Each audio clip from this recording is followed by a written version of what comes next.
Hey friends, on today's YouTube episode, I'm going to take you on a tour of the bedrooms in my house. Stay tuned.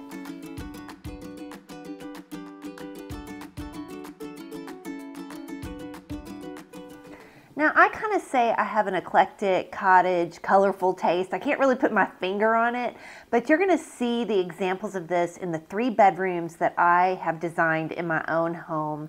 And they are really an eclectic mixture of all kinds of things, from antique furniture, a lot of painted furniture, and just some interesting kind of workspaces. I'm for whatever works and whatever my imagination wants to create. And hopefully this will inspire you to do you in your own home. Hey, so I want to take you on a little tour of my bedroom, so come on in. One of the biggest problems I've had is that it's a little big, and that's really odd to have a bedroom that's so big, and we've never had one like this before. But the people who built the house created it to sit right on top of the living room space, which is directly below our bedroom. So it's a very large space. One of my biggest dilemmas is, what do I do with such a huge room? Well, one of the things I decided to do was to create a workspace. So, you know, obviously we have the bed and we have our dressers and things like that that we use. But I have this really old table that I got at an estate sale, and it's just served its purpose. I can throw all my things here, and you always need a table to throw all your things, right? So this is one of the areas where I can come up here, I can get some work done, and I can brainstorm a little bit. Now, you probably saw my fireplace makeover that I just did last week, and I'm super happy with this, but the fireplace was another dilemma that I had in my house. Like, what do I do with the fireplace in my bedroom when I live in Texas? I'll never ever use it because it's too hot on the second floor. But we decided to put in some really cute painted logs. These are just birch. And I like to layer my art in here. So that's another thing that I have. I have some cheap art and some art that was a little more expensive, and then some that was somewhere in between. We've had this metal bed for forever, but it was kind of a dark bronzy brass frame, and all I did is I just took some chalk paint and painted it, put a top coat on it, and got it the color I wanted, and I love it so much better. I added some colorful pillows. The base, of course, is white because that goes with just about everything. And this new one little thing I just got is this new little blanket on top, and I got this when I was in San Miguel, and it just creates more pops of color in the space. Something that my grandmother embroidered, and she passed away back when I was 20 years old, so more than 30 years ago, but she hand embroidered all of this, which is absolutely gorgeous.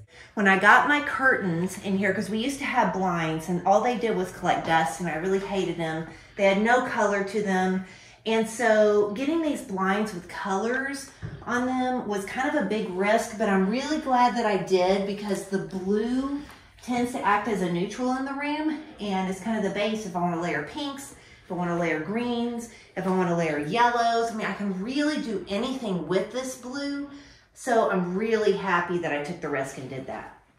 Okay, so this clock is like definitely something from the 90s. My dad bought this for me back the year before he passed away. And so even though it's dated and everything, it's sentimental to me, and I want to keep it. So that was one of my first big home decor little things that my dad got for me. This is not an old dresser. This is one of those new dressers made to look old. These cute little handles came on the dresser, so I have no idea where to get them, but they definitely look like something you can sort of get at Hobby Lobby. Okay, so I'm going to take you on a little tour of one of my daughter's rooms. So I redid her room this past October and November, and added some great Annie Selke products to it back in the spring.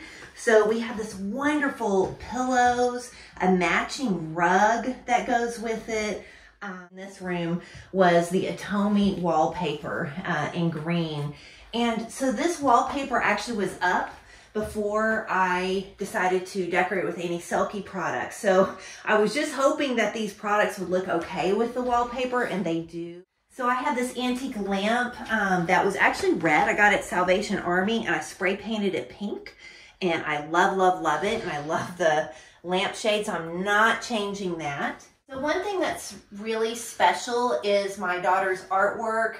So the original I have in my bedroom on my work table, and it's much smaller. So what we did is we had it blown up on a canvas, and I bought this old frame from the antique mall. So one of the newest additions that I brought into this room was this really beautiful chair created with crewel fabric. It's not going to get a lot of use, so I don't really mind putting this crewel fabric on the seat. But if it was getting like dining room use, I probably wouldn't do that. Another fun thing that I had that my mother-in-law bought for me was this old typewriter that she got. It's a vintage antique typewriter that she bought up in North Dakota. And so I put that in here. And one of the very special things is because it doesn't work anymore, I actually had to type this out on my computer and put it in. But it's always fun to put a fun little quote. My other daughter's room that I just made over. This is the most recent makeover using a ton of Annie Selke products, which I just fell in love with all these cute little florals that they had. So my big challenge was to try to figure out, how do I make this floral work with like a pink background? And so that's kind of what I was trying to achieve here.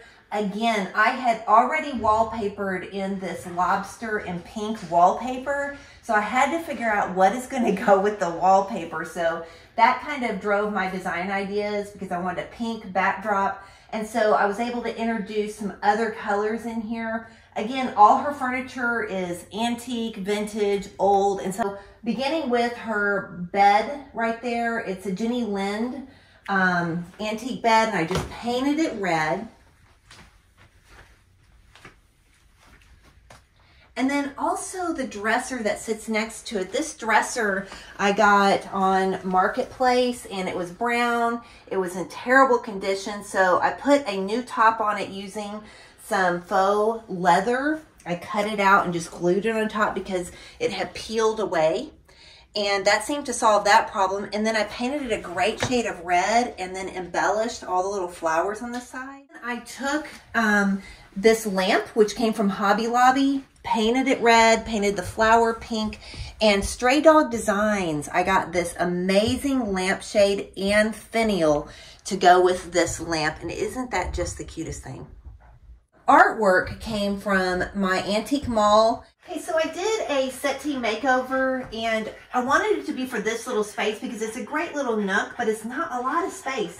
It fit in there perfectly, and I decided to go with just a check, because what looks better with flowers than a check? And so I created it to be pink with red and white check just to go in this space, and I absolutely love it.